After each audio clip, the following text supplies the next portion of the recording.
2026 సంవత్సరం మార్చి నెల 7వ రాశి తులారాశి. ఈ తులారాశి ఫలితాలు ఎట్లా ఉంది చూద్దాం. ఈ తులారాశికి వచ్చేప్పటికల్లా 4 గ్రహాలు బాగున్నాయి. శని, రవి, గురువు, కేతువు 4 గ్రహాలు పూర్తిగా బాగున్నాయి. చదువుకునే విద్యార్థులకి విద్య బాగా వస్తుంది. మంచి ర్యాంకులు సంపాదిస్తారు. ఉద్యోగాల్లో బాగుంటుంది. ఉద్యోగం చేసే వాళ్ళకి ప్రమోషన్ రావడానికి అవకాశం ఉంది. ఇది కూడా కాకుండా విదేశాలకు వెళ్ళటానికి కూడా మంచి అవకాశం ఉంది. మరి చదువు, విద్య, ఉద్యోగం, విదేశీయానం వీటికి అన్ని విధాలు బాగుంది. ఈ శని బాగుండటం చేత మోటార్ ఫీల్డ్ వాళ్ళకి బాగుంది. మోటార్ ఫీల్డ్ అంటే ఇనుముకి సంబంధించిన వ్యాపారాలు ఏవైనా కావచ్చు. ఇనుముకి సంబంధించిన మెకానికల్ వర్కర్స్ అవుతారు, వాళ్ళకు కూడా బాగుంది. 2 వీలర్స్, 4 వీలర్స్ ఇవన్నీ కూడా ఇనుముకి సంబంధించినవే. ఈ ఇనుముకి సంబంధించిన వ్యాపారాలని కూడా అన్ని విధాలు కూడా బాగుంది.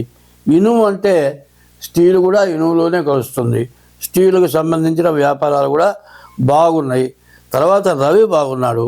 ఈ రవి బాగుండటం చేత ఏమవుతుందంటే మంచి కీర్తి ప్రతిష్టలు వస్తాయి. సూర్యుడు బాగుంటే మరి దేశ విదేశాల్లో కూడా మంచి పేరు, కీర్తి రావడానికి అవకాశం ఉంది. విదేశాలకు వెళ్ళేటట్లయితే విదేశాల్లో తగినటువంటి ఉద్యోగాలు రావడానికి పూర్తిగా అవకాశం ఉంది. తర్వాత కేతువు ఏకాదశంలో ఉన్నాడు. ఈ కేతు ఏకాదశంలో ఉంటే మంచి జ్ఞానాన్ని కలుగజేస్తాడు. నీవు ఎప్పుడు ఎవరి దగ్గర ఎట్లా మాట్లాడాలి అనేటువంటిది నీకు బాగా కలిసి వచ్చి నీవు అందరితో కూడా డీల్ చేసి నీవు ఏ పనైనా సరే సాధించుకోగలుగుతావు. ఒక్కోసారి ఏమవుతుంది, మన జాతకం బాగుండలేదనుకోండి, సత్యం చెప్పినా కూడా నమ్మరు.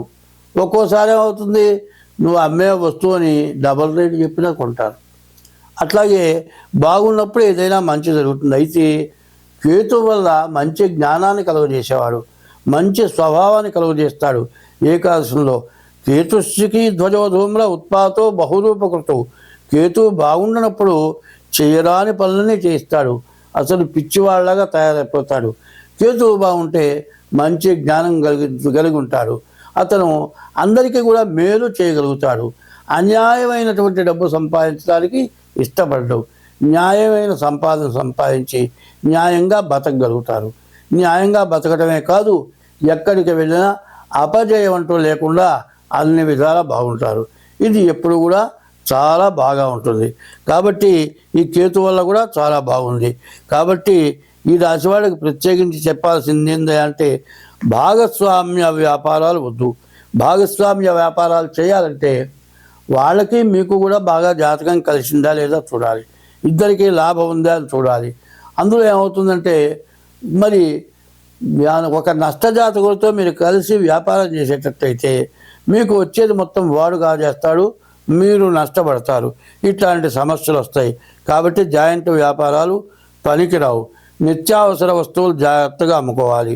నేను చెప్పినటువంటి ఇనుముకి సంబంధించినవి పూర్తిగా బాగుంటాయి. విద్య, పుస్తకాలు, గ్రంథాలకు సంబంధించినంతా కూడా బాగుంటుంది. బిల్డర్స్కి బాగుంది.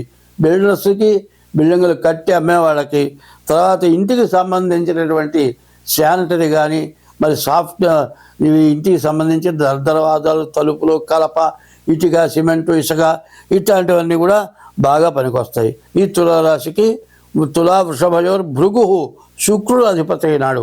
ఈ శుక్రుడు చాలా బాగున్నాడు. ఈ శుక్రుడు బాగుండటం చేత ఇల్లు, ఇంటికి సంబంధించినటువంటి వాళ్ళు, తర్వాత భార్య గృహస్థాశ్రమ ధర్మంలో భర్తకి భార్య చాలా ఉపయోగపడుతుంది. ఆమె చెప్పింది బాగా నువ్వు చేసినట్లయితే నీకు అన్ని విధాలా కలిసి వస్తుంది.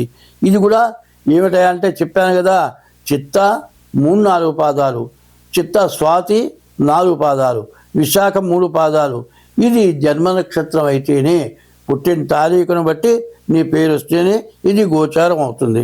కాబట్టి ఇది కరెక్ట్ అవునో కాదో చూడాలంటే పుట్టిన తారీఖు, నెల, సంవత్సరం టైము కావాలి. ఇది గోచారం. ఇది 25 వంతులు జరుగుతుంది. గ్రహచారం అంటే 75 వంతులు జరుగుతుంది.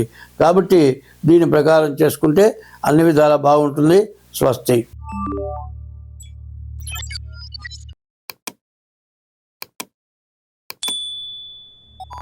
you